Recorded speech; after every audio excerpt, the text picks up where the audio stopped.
Good evening बच्चों। आज की क्लास में हमें बातचीत करनी है एनसीईआरटी एक्सरसाइज के बारे में। एनसीईआरटी एक्सरसाइज में आपके सामने दिखाई दे रहा है एसिड बेस और सॉल्ट चैप्टर का नाम है।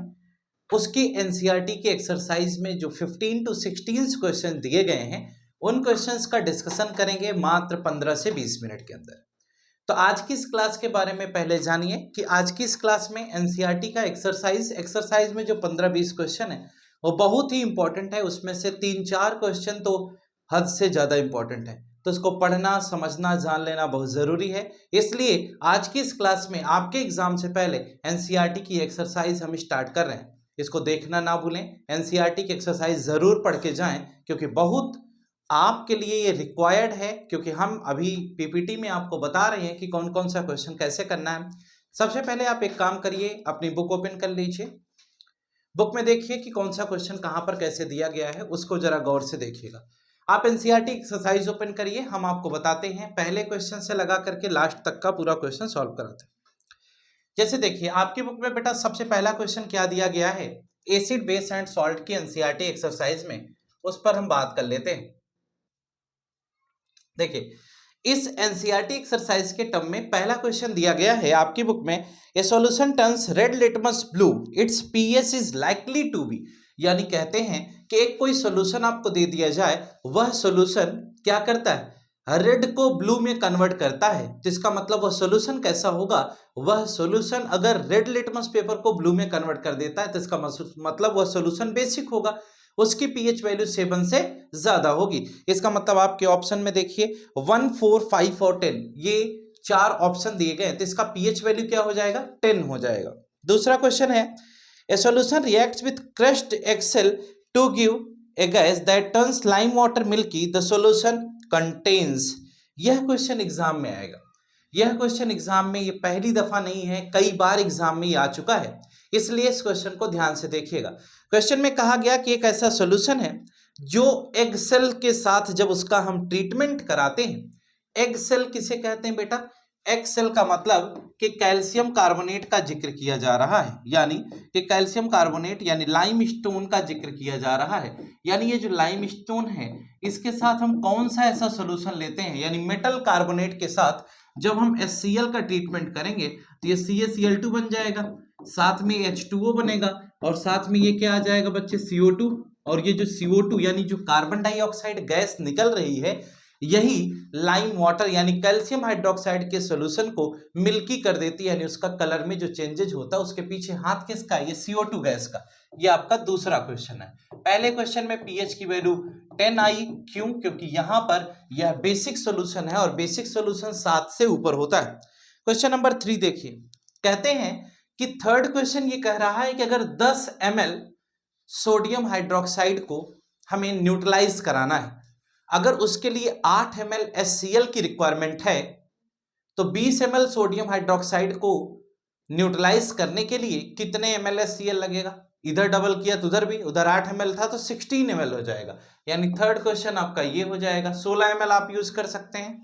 अगली बात क्या की जा रही है, अगली बात में ये कहा गया which one of the following types of medicine is used for treating indigestion. यानी फोर्थ क्वेश्चन ये बता रहा है कि अगर इनडाइजेशन हो जाता है, यानी किसी को भी गैस से रिलेटेड प्रॉब्लम होती है, डाइजेशन परफेक्ट नहीं है, तो उसके लिए हमें क्या करना होता है, क्या उसके लिए हमें एंटीबायोटिक देनी होती है, एनाल्जेसिक, एंटासिड और एंटीसेप्टिक। तो यहां पर आंसर क्या हो जाएगा बेटा, एंटासिड। यानी कि हम एंटासिड से क्या कर सकते हैं, उसको सही कर सकते हैं। नेक्स्ट क्वेश्चन क्या कहता है, write word equation and then balance equation for the reaction taking place when. कुछ क्वेश्चंस दिए गए हैं, जरा फिफ्थ क्वेश्चन को करने से पहले हम यहां चलते हैं और देखेंगे क्या फिफ्थ क्वेश्चन क्या दिया गया। फिफ्थ कहता है कि कुछ इक्वेशन है, इसे बैलेंस करिए। अब इन इक्वेशंस को अगर हमें बैलेंस करना हो तो हम कैसे करेंगे, जरा देखिए। पहला दिया गया कि dilute sulphuric acid reacts with zinc granule, zinc के साथ अगर हम H2SO4 का ट्रीटमेंट करेंगे बेटा, तो ये क्या हो जाएगा, ZnSO4 बन जाएगा और साथ में ये H2, और यह एक बैलेंस सिचुएशन है पहले भी। फिफ्थ के इस फर्स्ट पार्ट के बाद इसमें सेकंड पार्ट में हम देखते हैं, इसका सेकंड पार्ट क्या है। सेकंड पार्ट में dilute hydrochloric acid react with magnesium ribbon यानी कि Mg को अगर हम HCl से रिएक्ट कराते हैं तो प्रोडक्ट में क्या बन जाएगा, MgCl2 बनेगा और साथ में H2 बन जाएगा। फिफ्थ के थर्ड पार्ट में क्या कहा जा रहा है, फिफ्थ के थर्ड पार्ट में कहा यह गया कि dilute sulphuric acid reacts with aluminium powder.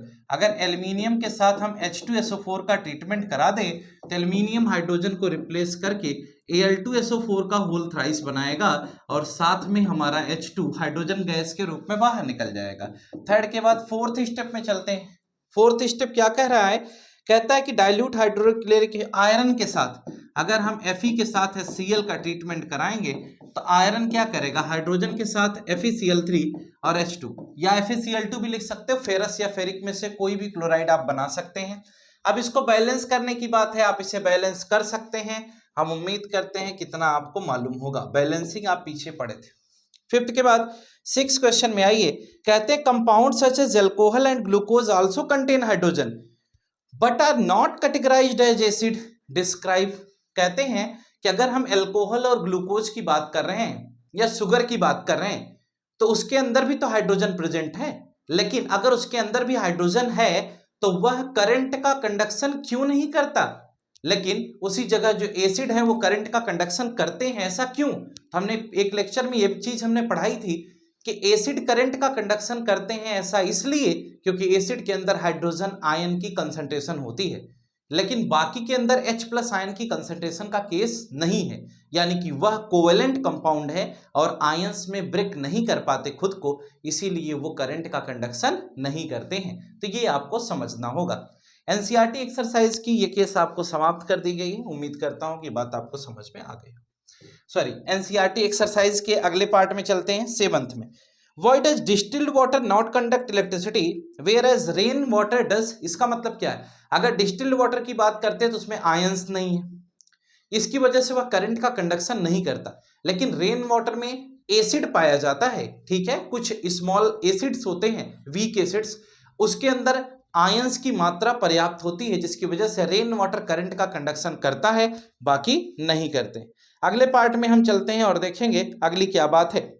Why do acids not show acidic behavior in the absence of water? यानी किसी भी एसिड को आप ले लीजिए, अगर वाटर की एब्सेंस हो जाए तो वह अपना एसिडिक बिहेवियर नहीं शो कर पाते। क्यों? क्योंकि जैसे हमने कहा HCl है, अगर हम वाटर लेते हैं तभी ये जाकर के H3O पॉजिटिव और Cl- बनाता है, यानी कि वाटर की प्रेजेंस में ही ये अपने आयोनिक बिहेवियर को शो करते हैं, बाकी नहीं कर पाते। क्यों?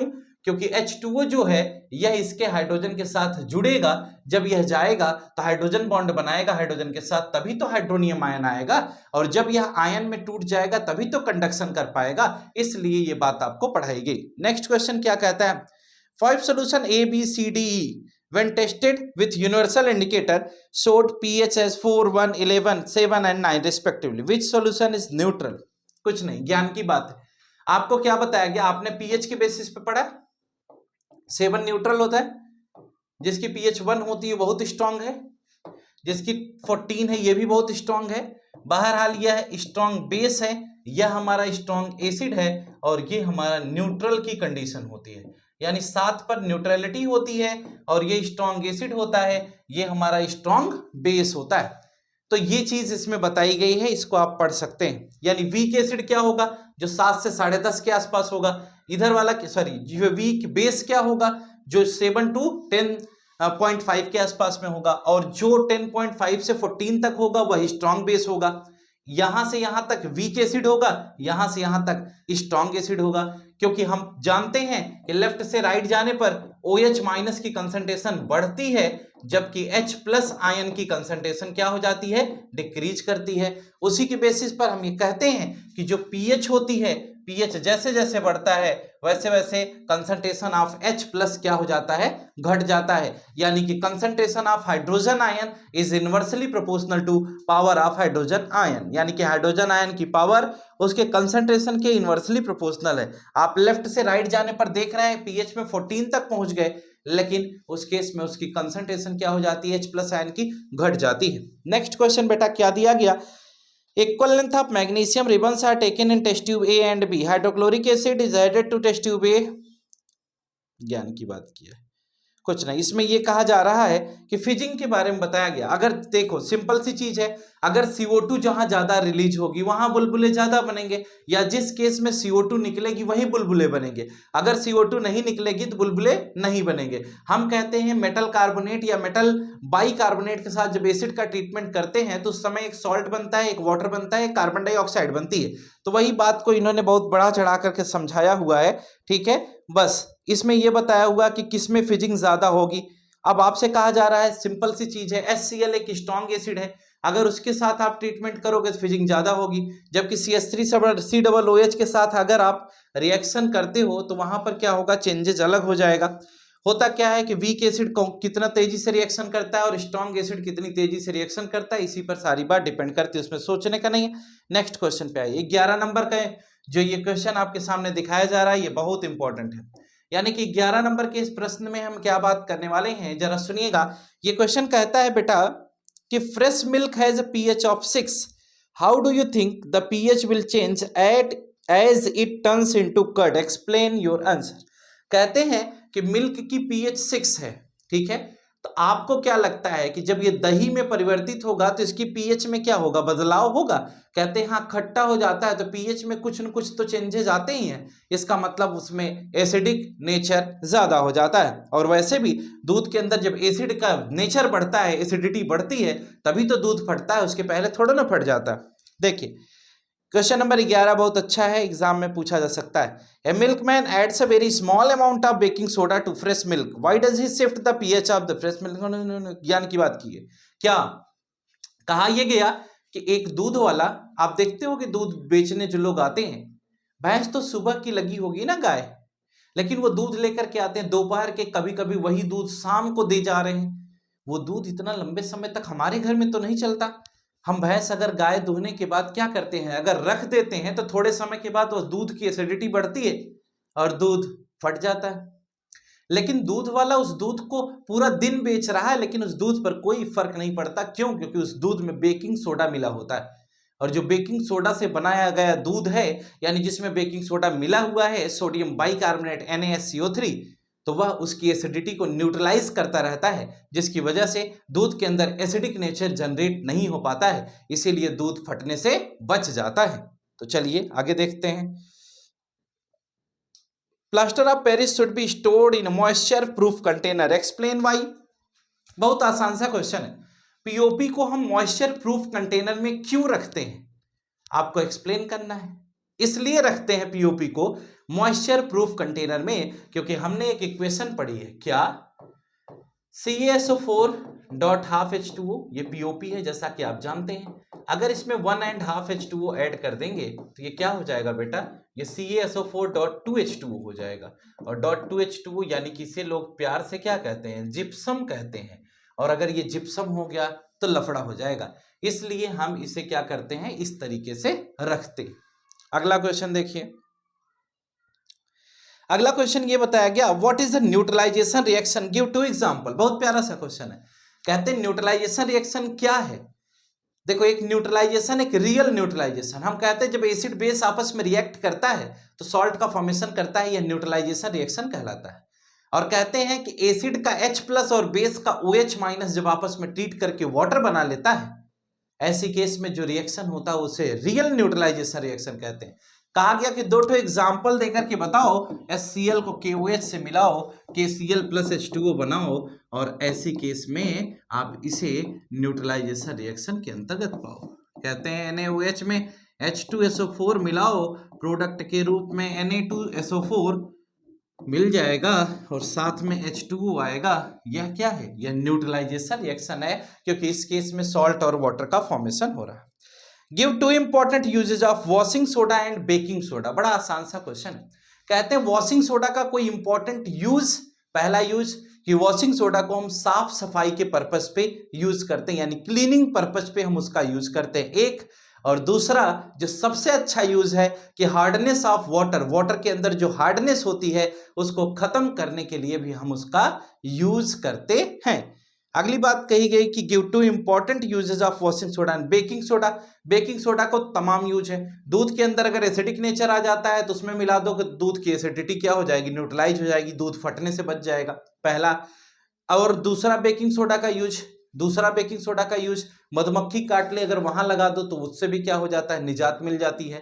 ठीक है, बेकिंग सोडा के इस तरह से तमाम यूजेस है। एसिडिटी में सबसे बड़ा रोल है, अगर किसी को गैस बन जाती है, ठीक है, खाना सही से पच नहीं रहा है, बेकिंग सोडा अगर पानी में गर्म करके हल्का पिला दो उसे थोड़ा सा, तो वो क्या हो जाता है, वो आसानी से गैस को क्या करता है, जो पेट की एसिडिटी होती है उसको न्यूट्रलाइज करने का काम करता है। इस तरह से बेकिंग सोडा के तमाम यूजेस हैं। ठीक है, उम्मीद करता हूं कि बात आपको समझ में आई होगी। तो टोटल 15 क्वेश्चन थे आपके इस चैप्टर के, यानी कि इंटेक्स क्वेश्चन में। ये जो टॉपिक आप पढ़ रहे थे इसके इंटेक्स क्वेश्चन में टोटल नंबर ऑफ क्वेश्चन कितने थे, 15।